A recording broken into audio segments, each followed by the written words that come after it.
In Matthew chapter 16, verse 18, Jesus is speaking to Peter, and he says, I will build my church. And there's a couple things worth noting there. First of all, it's that the church is being built.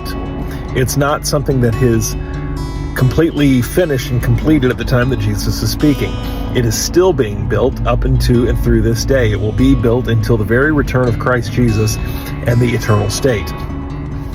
Now, who's it being built by? Well, Christ says in that verse, I will build my church. So Christ himself is building his church.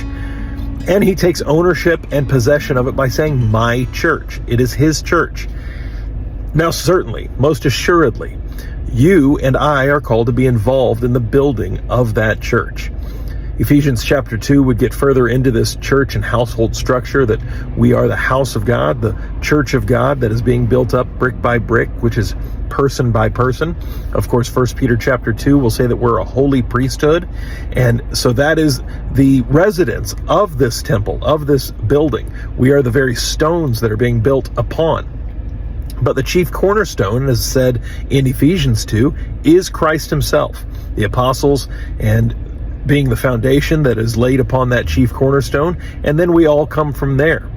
So as you move forward into the new year, be excited, my friends, that you are part of this wonderful temple of the living God that is being erected and built by Christ and will go on into all eternity. But never forget that it is Christ who is building.